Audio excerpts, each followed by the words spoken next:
Okay guys, ये last time हम लोगों ने फ्रैक्शनल डिस्टिलेशन की थी और उसमें ये डिफरेंट आपके फ्रैक्शन जो है वो निकले थे। ठीक है जी। ये मैं दोबारा से सिर्फ लिखना हूँ, ये मैं बता चुका हूँ आपको, सारे आपको लिखने की जरूरत नहीं है क्योंकि मुझे ये क्रैकिंग समझाने के लिए इनका थोड़ा सा आपको बताना पड़ना है। तो ठीक है, बैठ जाओ यार, कोई मसला नहीं, मुझे तो कोई एतराज नहीं है। मैंने इसलिए तुम्हें कहा है क्योंकि तुम्हें किस स्कूल के हो आप? मैं प्राइवेट पढ़। अच्छा फिर तो यार तुम फिर जी बन जाओ, बैठ जाओ फिर। प्राइवेट पढ़ रहे हो तो फिर शुरू करो, तुमने मुझे बताया कि O two, that's why I was confused. फिर तो भाई तुम्हारे लिए तो प्राइवेट हो तो तुम तो करो फिर, क्योंकि जून में तुमने अपीयर होना है, so you have to do this one. Okay, my dear. Last time we had done with the fractional distillation. Fractional distillation में ये different fractions निकले थे, LPG, petrol, naphtha, diesel oil, kerosene oil, lubricating oil और bitumen वगैरह। अब ये जो ऊपर वाली चेन्स होती हैं ये छोटी चेन्स होती हैं, यानी कार्बन और हाइड्रोजन की छोटी चेन्स होती हैं।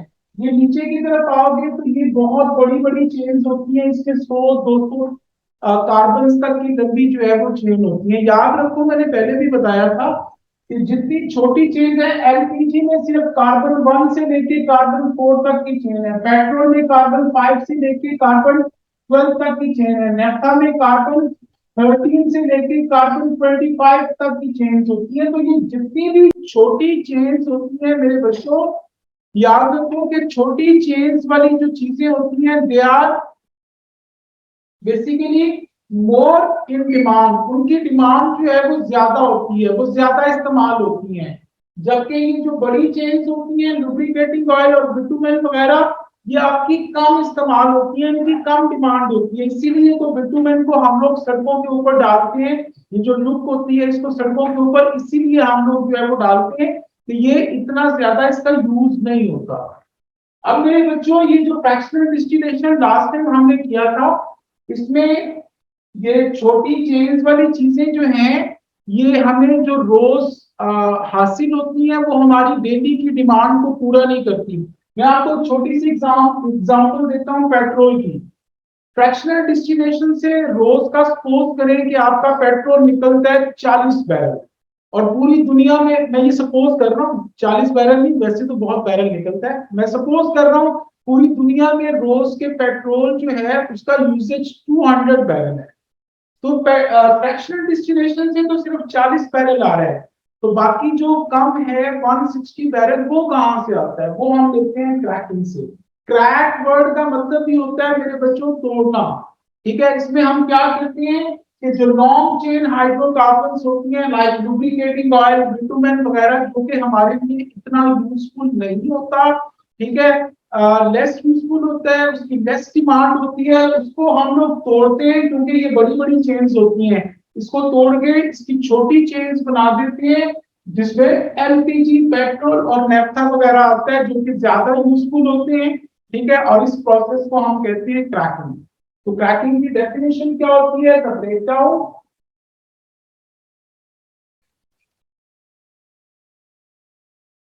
Of less useful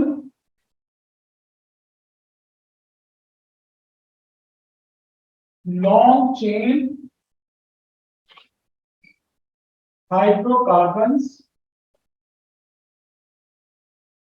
into more useful small chain hydrocarbons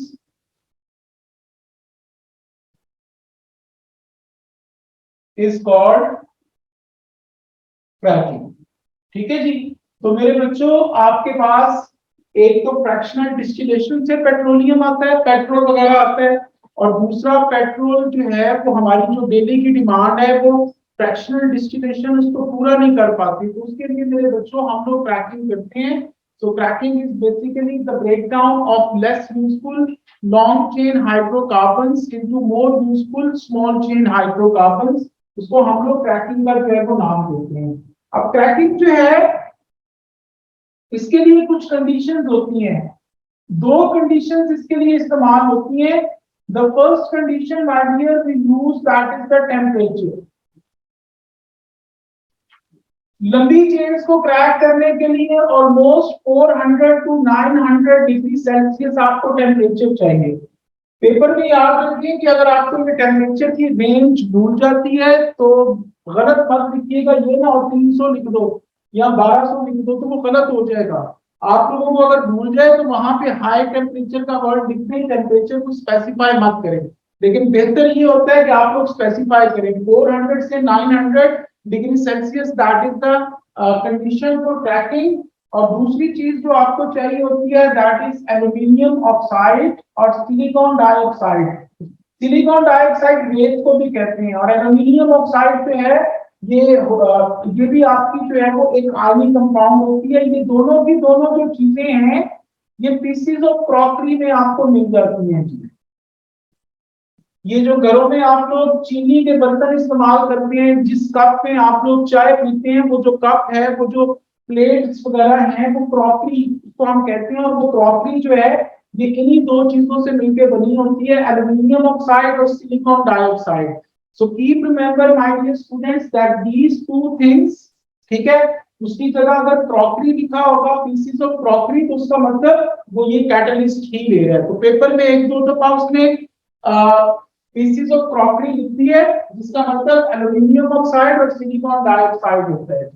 उसके बाद हम लोग करने जा रहे हैं कि क्रैकिंग होती कैसे है।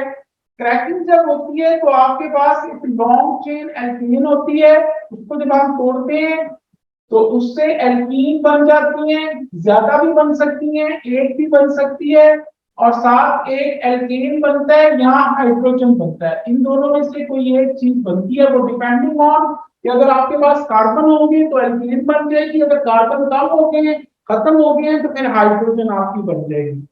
एल्केन का जनरल फॉर्मूला होता है जितने कार्बन होते हैं हाइड्रोजन उसका डबल करके उसमें दो ऐड कर देते हैं। एल्कीन का जनरल फॉर्मूला होता है जितने कार्बन होते हैं hydrogen they are double of it. और एल्केन का मैंने पहले बता दिया कि इसका जनरल फॉर्मूला क्या होता है, जितने कार्बन है हाइड्रोजन उसका डबल करके दो ऐड कर देते हैं। अब सपोज करें कि मुझे एल्केन बनानी है 40 कार्बन वाली, 40 कार्बन वाली, तो यहाँ पे लिखते हैं C40, तो इसमें हाइड्रोजन कितने होंगे, 40 का डबल करें क्या बनेगा 80, 80 में दो ऐड करते हैं तो कितना बन जाएगा 82। तो ये आपका 40 कार्बन वाली जो एल्केन है उसका फॉर्मूला बन गया C40H18। ठीक है, अब इसको हमने क्रैक करना है तो उसके लिए टेम्परेचर मैंने आपको बता दिया हुआ है 400 टू 900 डिग्री सेल्सियस। और कंडीशन आपको क्या यूज करनी है, एल्यूमिनियम ऑक्साइड और सिलिकॉन डाइऑक्साइड, ये दो कंडीशन जो हैं वो आप लोगों को इस्तेमाल करनी है। अब इसमें मेरे प्यारे और बहादुर बच्चों क्या होगा, ये चीज टूटेगी, टूट के एल्कीन बना देगी। तो अपनी मर्जी से छोटी चेन वाली कोई भी एल्कीन बना दो, मसलन हम लोग बना देते हैं C5 और H10, ठीक है, ये एल्कीन बना दी, 5 कार्बन, यानी इससे छोटी होनी चाहिए, 5 कार्बन ले लें। एक और एल्कीन बना देते हैं जी C10 और H20। एल्कीन में जितने कार्बन है हाइड्रोजन उसका डबल है, 10 कार्बन है तो 20 हाइड्रोजन होंगे। अब बाकी जो कार्बन बचे हैं उसकी एल्केन बना दें आप लोग। ये कितने कार्बन हो गए, 5 और 10 15, 15, तो 40 में से 15 चले गए, बाकी 25 बचे। तो 25 वाली आप लोग एल्केन बना दें C25, 25 का डबल करें 50 और 50 में दो ऐड कर दें तो 52। तो मेरे बच्चों आपका ये बन गया। यहाँ आप ये भी कर सकते हो, यहाँ पे सपोज करें C10H20, C15 H30, और तीसरी भी आप लोग एल्कीन बना दें, ये इसको डबल कर दें तो ये कितने कार्बन हो गए 10, और ये 15 2 30 हो गए, 30 और 10 40 पूरे हो गए। तो अब आपके पास कोई कार्बन नहीं बचा, जब कार्बन नहीं बचा तो यहाँ पे फिर आप लोग हाइड्रोजन लिखते हैं। ठीक है, जरूरी नहीं है कि एल्कीन आप लोग ज्यादा बनाए, एल्कीन एक भी बन सकती है। मसलन सपोज करें मैं यहाँ पे बना देता हूँ C16H32, बाकी जो कार्बन बचे हैं उसकी एल्केन बना देता हूँ। तो 16 कार्बन 16 निकालेंगे कितने बचेंगे 24, 24 वाली एल्केन बना दें C24, 24 का डबल करेंगे 48, 48 में दो ऐड कर देंगे तो 50। तो एक एल्कीन और एक एल्केन बना दिया। एल्कीन आपकी ज्यादा बन सकती हैं, 2 बना दो, 3 बना दो, 4 बना दो, जितनी मर्जी बना दो, लेकिन एल्केन आपकी एक बनेगी या हाइड्रोजन बन सकती है। तो एल्केन या हाइड्रोजन आपने बनानी होती है। एल्केन तब बनाओगे अगर कार्बन बचे हुए हैं, अगर कार्बन खत्म हो गए हैं एल्कीन बनते हुए तो फिर आप लोग साथ हाइड्रोजन करते हैं। Everyone got it? Yes sir. चलिए इसको मैं रब कर दूं बच्चों। जी सर। जी जल्दी करें, स्पीड पाना अगर नहीं किसी ने लिखा था।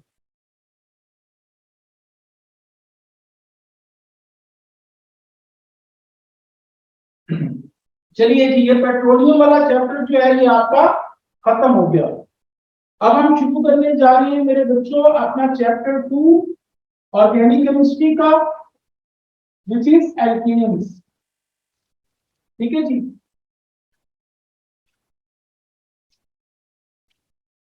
This is chapter 2 of organic chemistry, that is alkenes.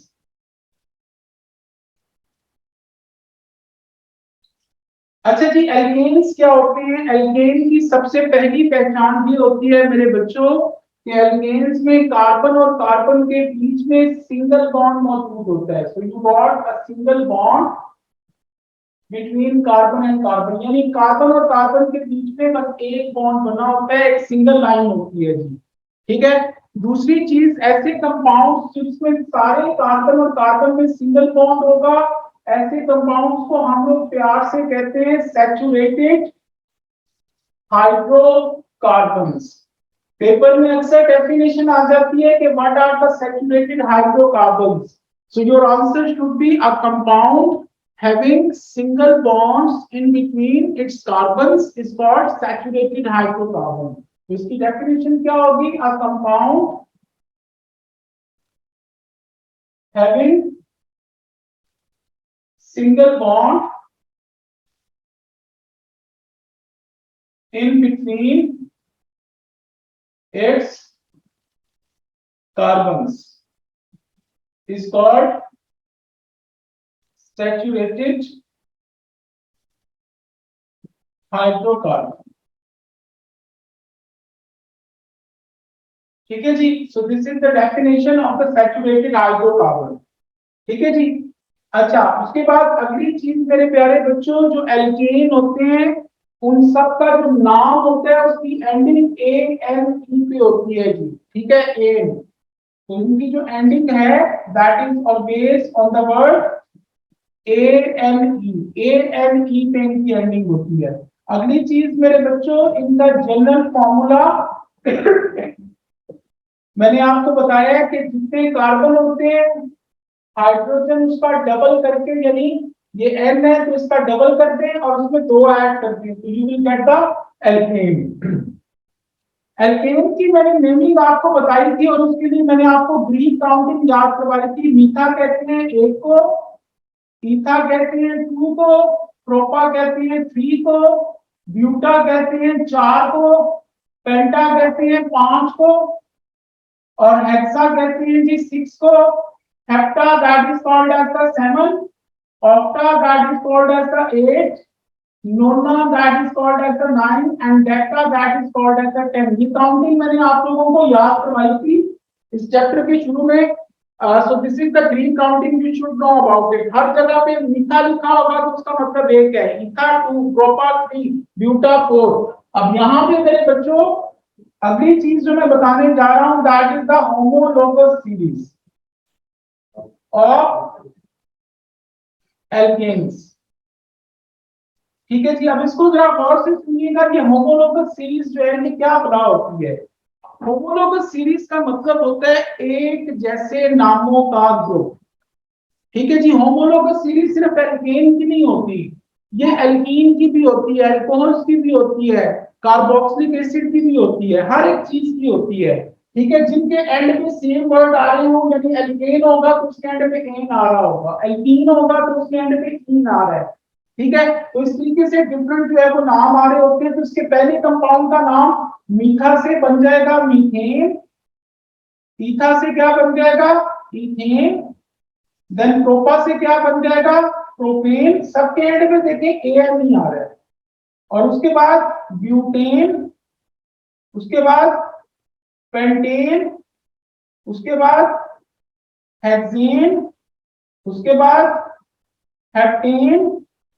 ठीक है जी, तो ये आपका चलता जाता है, डिटेल तक आप लोगों ने लिखनी होती है। अब मीथा है, इसको जरा गौर से लिखिएगा सारे बच्चे। मीथा का मतलब 1 है, तो यहाँ पे वैल्यू 1 लगा दें जहां जहां पे n है, तो C1, तो C आपका 1 लिखने की जरूरत नहीं होती आपको।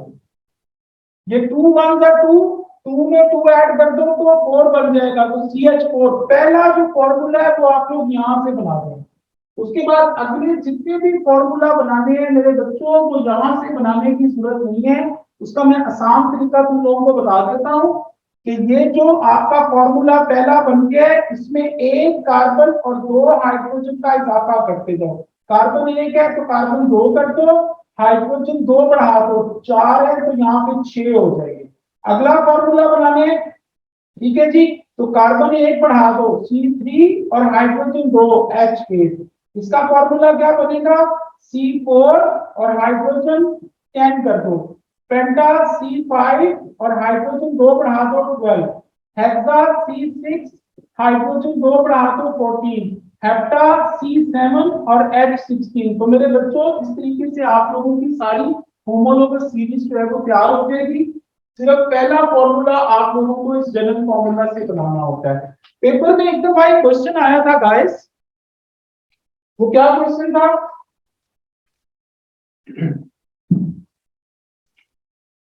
उसमें किसी भी एक होमोलोगस सीरीज, यानी वो एल्केन नहीं है, वो कोई और चीज है, लाइक उसने दे दिया था C6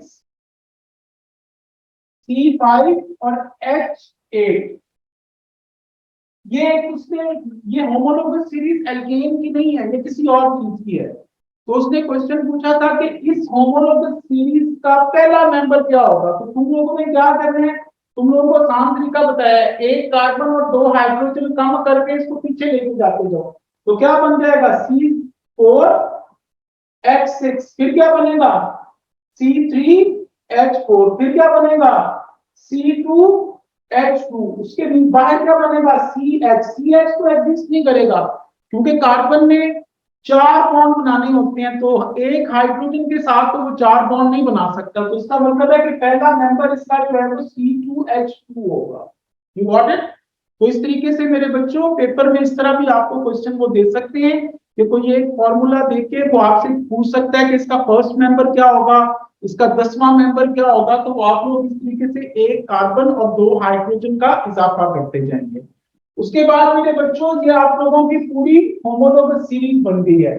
अब कोई भी होमोलोगस सीरीज हो, चाहे एल्कीन की हो, एल्कीन की हो या अल्कोहल्स की हो, किसी भी चीज की हो, उन सब की प्रॉपर्टीज मैं आप लोगों को 3 बता रहा हूं, वो सब में सेम होंगी। ठीक है, होमोलोगस सीरीज की प्रॉपर्टीज वाला क्वेश्चन अक्सर पेपर में आ जाता है कि what are the properties of homologous series. तो यहां पे मैं अब लिख रहा हूं प्रॉपर्टीज ऑफ होमोलोगस सीरीज। तो मेरे प्यारे बच्चों होमोलोगस सीरीज की जो है वो कितनी प्रॉपर्टीज होती है, 3 प्रॉपर्टीज आप लोगों ने याद रखनी है, और वो सिर्फ एल्कीन में नहीं हर चीज में इस्तेमाल होगी, एल्कीन में भी अल्कोहल में भी सेम यही प्रॉपर्टी। पहली क्या प्रॉपर्टी होती है कि every member of homologous series have same general formula. ठीक है जी, तो लिख लीजिए पहली property, every member of homologous series have same general formula। ये पहली प्रॉपर्टी है। दूसरी प्रॉपर्टी मेरे बच्चों क्या होती है, दूसरी प्रॉपर्टी होती है कि हर मेंबर जो है वो अपने अगले और पिछले मेंबर से डिफर करता है बाय CH2 ग्रुप। मैंने आपको पहले बताया, इसके पीछे जाना हो तो 1 कार्बन और 2 हाइड्रोजन माइनस कर दो, आगे जाना हो तो 1 कार्बन और 2 हाइड्रोजन बढ़ा दो। So every member differs from its adjacent member. Adjacent का मतलब कि इसके आगे और पीछे जो मेंबर्स हैं उनसे डिफर करता है by CH2 group. So this is the second property, my dear. Every member differs from its adjacent member by CH2 group। ठीक है बच्चों, तो हर मेंबर अपनी अगली और पिछले मेंबर से डिफर करता है बाय CH2 ग्रुप। तीसरी और आखिरी प्रॉपर्टी बड़ी इंपॉर्टेंट है जी। जैसे जैसे नंबर ऑफ कार्बन चेन में बढ़ते जाते हैं, ठीक है, वैसे वैसे इनकी फिजिकल प्रॉपर्टीज चेंज होंगी। फिजिकल प्रॉपर्टीज में क्या क्या चीजें आती हैं, इनका मेल्टिंग पॉइंट आता है। कार्बन की अमाउंट बढ़ेगी चेन में तो इनका मेल्टिंग पॉइंट बढ़ जाएगा, बॉइलिंग पॉइंट वो भी बढ़ जाएगा। विस्कोसिटी, विस्कोसिटी कहते हैं गाढ़ेपन को। जैसे जैसे चेन की लेंथ बढ़ेगी विस्कोसिटी भी बढ़ती जाएगी। मसलन एक तरफ पानी और एक तरफ शहद ले लें, तो दोनों को नीचे गिराएं तो पानी बहुत जल्दी गिर जाता है, शहद बहुत गाढ़ा होता है तो उसकी विस्कोसिटी ज्यादा है। ठीक है जी, तो इनकी विस्कोसिटी भी बढ़ेगी यानी गाढ़ापन बढ़ता जाएगा और डेंसिटी भी बढ़ेगी। एक चीज कम होती है और वो क्या होती है, फ्लेमेबिलिटी। छोटी जो चेन होती है उनको जल्दी आग लग जाती है। जैसे जैसे आपकी चेन की लेंथ बढ़ती जाएगी इसको जल्दी आग नहीं लगेगी। इसकी एग्जांपल अगर मैं आपको देना चाहूँ, यहाँ पे सुई गैस सपोज करें लगी हुई है जो कि मीथेन होती है, उसको मैं ओपन कर दूं, ओपन करके माचिस की तीली में यहाँ पे चला रहा हूँ हालांकि वहां से ओपन की है, तो भाई उसको आग लग जाएगी, वो जल्दी आग पकड़ लेगी। उसके कंपैरिजन में अगर वहां पे पेट्रोल पड़ा हुआ है, पेट्रोल में कार्बन 5 से लेकर कार्बन 12 तक की चेन्स मिक्स होती हैं, तो मैं माचिस की तीली यहाँ पे जलाता हूँ, पेट्रोल वहां पे पड़ा हुआ है, तो जब तक माचिस की तीली उसके ऊपर नहीं पड़ेगी उसको आग नहीं लगेगी। यहाँ पे मैं माचिस की तीली जला रहा हूँ तो कुछ भी नहीं होगा। ठीक है, तो इसीलिए जो बड़ी चेन्स होती हैं वो लेस फ्लेमेबल होती हैं। ठीक है, तो फ्लेमेबिलिटी आपकी कम होती है, तो ये चीजें आपकी चेंज करती हैं फिजिकल प्रॉपर्टीज। जबकि इनके जो केमिकल प्रॉपर्टीज हैं, इनके रिएक्शंस हैं वो सबके सेम होते हैं। यानी अगर मीथेन ने किसी चीज के साथ रिएक्ट किया है तो इथेन, प्रोपेन, ब्यूटेन वो भी वैसे ही रिएक्ट करते हैं जी। ठीक है, तो इनकी प्रॉपर्टीज मेरे बच्चों लिख लीजिए। थर्ड प्रॉपर्टी जो है वो इसकी क्या होगी, ठीक है, फिजिकल प्रॉपर्टीज चेंजेस। और फिजिकल प्रॉपर्टीज में क्या क्या आता है, मेल्टिंग पॉइंट इंक्रीजिंग, ये एरो ऊपर की तरफ जा रहा है तो इसका मतलब इंक्रीज करना होता है। Boiling point increasing, density increasing, viscosity increasing, flammability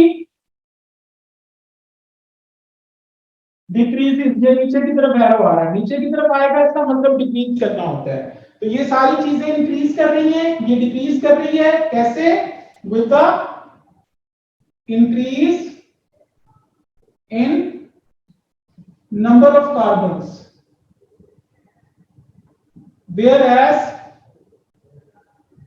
chemical properties remains same। तो मेरे प्यारे बच्चों ये तीन प्रॉपर्टीज होती हैं हर एक होमोलोगस सीरीज की, चाहे वो एल्केन हो, एल्कीन हो, अल्कोहल हो, कोई भी चीज हो, तो हर होमोलोगस सीरीज में ये तीन प्रॉपर्टीज जो हैं वो सेम होती हैं। यही प्रॉपर्टीज इस्तेमाल होगी हर होमोलोगस सीरीज के लिए। ठीक है जी, इसको अगर लिख दिया तो इसको रफ कर दूं बच्चों। Yes, sir. Yes, sir.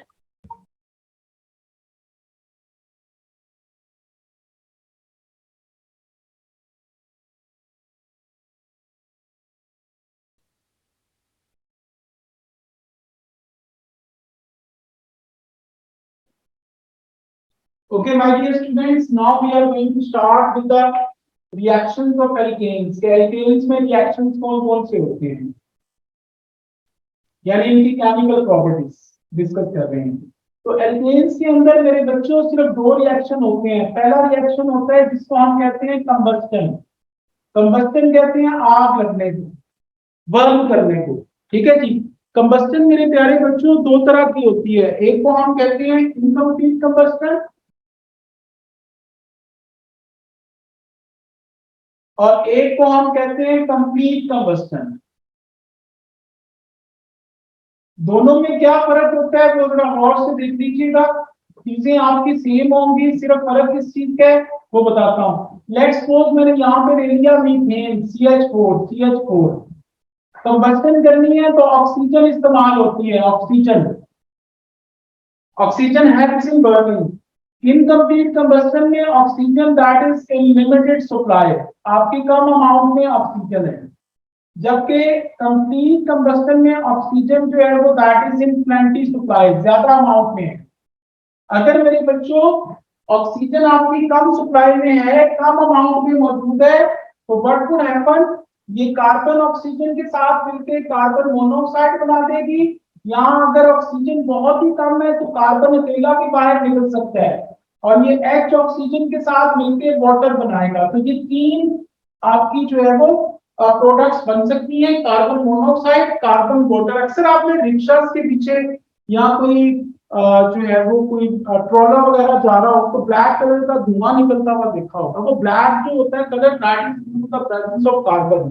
तो उसमें इनकम्प्लीट कंबस्टन जो है वो हो रही होती है, तो वो कार्बन जो है वो ब्लैक कलर का होता है, तो वो ब्लैक धुआं that is due to the presence of carbon. ठीक है, एक अच्छी गाड़ी टोयोटा कोरोला ले लें या कोई भी ले लें, उसमें से जो धुआं निकलता है वो नजर नहीं आता, क्यों? क्योंकि उसमें कंप्लीट कंबस्टन होती है। उसमें क्या होता है, कार्बन ऑक्सीजन के साथ मिलकर कार्बन डाइऑक्साइड, हाइड्रोजन ऑक्सीजन के साथ मिलकर वाटर बनाता है, तो ना तो कार्बन डाइऑक्साइड नजर आती है ना वाटर नजर आता है। तो धुआं निकलेगा लेकिन आपको वो नजर नहीं आएगा, क्योंकि ये दोनों कलरलेस फॉर्म में जो है वो निकलते हैं, जबकि कार्बन की वजह से वो धुआं जो है वो ब्लैक नजर आएगा। अब पेपर में इससे रिलेटेड तीन तरह के क्वेश्चन आ चुके हैं एमसीक्यूज में। एक तो उसने क्वेश्चन पूछा था कि what are the total combustion products, ठीक है, ऑफ मीथेन, टोटल कंबस्टन। तो टोटल कंबस्टन प्रोडक्ट आपकी चार बन रही है, कार्बन मोनोऑक्साइड, कार्बन वाटर दोनों में है तो ये तीन, और कार्बन डाइऑक्साइड, तो चार प्रोडक्ट हो गए। एक उसने पूछा था कि what are the incomplete combustion product, तो वो तीन है, कार्बन मोनोऑक्साइड, कार्बन और वाटर। और अगर वो पूछ ले कि what are the complete combustion product, वो सिर्फ दो हैं, carbon dioxide and the second one that is water. अच्छा, अगर हम कंबस्टन करते हैं मेरे बच्चों तो हम लोग कंप्लीट कंबस्टन करते हैं। अब आप लोग सारे जरा गौर से सुनने, क्योंकि उसके बाद आपका काम शुरू होने लगा है। मैं दो तीन एग्जांपल्स आपको समझा देता हूँ इसको बैलेंस करने की। इससे आपका एक तो बैलेंसिंग वाला जो तरीका है वो आपको आ जाएगा चैप्टर, और दूसरा जो है वो इसकी बैलेंसिंग पेपर में अक्सर आ जाती है, तो you should know about it, everybody just focus. ये देखिए जी, यही कंप्लीट कंबस्टन की बात करते हैं। जब आपको पेपर में वो कंबस्टन दे तो you have to make carbon dioxide and water. Carbon would react with oxygen to form CO2. Hydrogen would react with oxygen to form H2O. अब इसको बैलेंस करना है। कार्बन देखिए एक है, इधर भी कार्बन एक है, हाइड्रोजन चार है, इधर कितने हैं, टू है, तो टू का फोर हो गया। अब आपने क्या करना है, ऑक्सीजन इस साइड से काउंट करने हैं। तो दो ऑक्सीजन ये है और ये दो शुरू में लिखा हुआ है, तो ये दो ऑक्सीजन के लिए भी है, तो टू ऑक्सीजन, फोर ऑक्सीजन हो गए। तो टू को किससे मल्टीप्लाई करेंगे, फोर बन गए टू, तो ये आपकी बैलेंस इक्वेशन होगी। अब अगला करते हैं, ये देखें C2H6 ले लेता हूं, इसका ऑक्सीजन के साथ रिएक्शन करवाया, क्या बन गया, CO2 प्लस H2O। अब ध्यान से देखते जाइएगा, कार्बन 2 है, इधर 2 लिख दो, हाइड्रोजन 6 है, तो 2 को किससे मल्टीप्लाई करेंगे, 6 बन गए 3 से, 3 2 6। अब ऑक्सीजन इधर से काउंट करो कितने हैं, 2 2 4, क्योंकि ये 2 स्टार्ट में लिखा हुआ है और ये ऑक्सीजन के साथ इधर भी 2 लिखा हुआ है, 2 2 4 हो गया, और ये 3 ऑक्सीजन कितने हो गए, 7। तो 2 को किससे मल्टीप्लाई करेंगे कि 7 बन जाए, 3.5 से। तो अगर आपका फ्रैक्शन में ऑक्सीजन आ जाता है तो इस पूरी इक्वेशन को आपने 2 से मल्टीप्लाई करना है to make it as a whole number. तो ये क्या बन जाएगी, 2 1 2 C2H6, 2 को 3.5 से मल्टीप्लाई करो तो 7O2, 2 को 2 से मल्टीप्लाई करो 4CO2, और 2 को 3 से करो तो 6H2O। तो ये आपकी बैलेंस इक्वेशन होगी। बिल्कुल लिख सकते हैं, मसला नहीं है, लेकिन उसने आपको जो है ना वो कहा है कि बेहतर है कि आगे कर दो, ठीक है। तो उसने नॉर्मली उसको 2 से मल्टीप्लाई करके ना कर दिया होता है, तो that is the reason. Okay, अब मैं तीसरी भी कर रहा हूं, उसके बाद आप लोगों को घर से काम मिल जाएगा। कार्बन 4 से लेके और कार्बन 10 तक की जो चीजें हैं उनकी आपने कंप्लीट कंबस्टन यानी कार्बन डाइऑक्साइड और वाटर बना के और इक्वेशन को बैलेंस करके कल जो है वो आप लोगों ने अपने घर से इसको करना है जी, ठीक है। तो थर्ड वाले में दोबारा से लिख रहा हूं C3H8 यानी एक कार्बन और 2 हाइड्रोजन आप लोग बढ़ा के अपनी चीज बनाते हो। इसका ऑक्सीजन के साथ करेंगे क्या बनेगा, कार्बन डाइऑक्साइड और साथ क्या बनेगा, वाटर। कार्बन कितने हैं, 3, इधर 3 लिख देंगे। हाइड्रोजन 8 है तो 2 को किससे मल्टीप्लाई करें, 8, 4 2 8। ऑक्सीजन इधर से काउंट करें, 3 2 6 और ये 4 ऑक्सीजन है तो कितने हो गए, 10।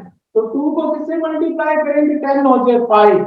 उसके बाद आगे C4H10 ये सारी जो है वो आप लोगों ने प्रैक्टिस करनी है, ठीक है। So you have to practice it at home, ठीक है। कल इंशाल्लाह ताला इसका दूसरा जो रिएक्शन है सब्स्टिट्यूशन रिएक्शन वो हम करेंगे, कल हमने वो भी करने हैं और साथ एल्कीन्स भी हम लोगों ने जो है वो कवर कर लेनी है, ठीक है। तो इंशाल्लाह ताला that's it for today guys. Any question relating to it you can ask मी।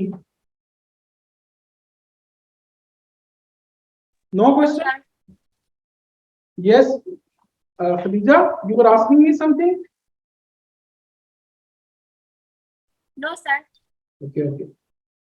फातिमा इम्तियाज बेटा, डिड यू गेट इट? आज तो तुम बड़े टाइम पे आई हो फातिमा। जी सर, आज सही मैंने टाइम पे कनेक्ट कर लिया था, समझ आ गई है सारी।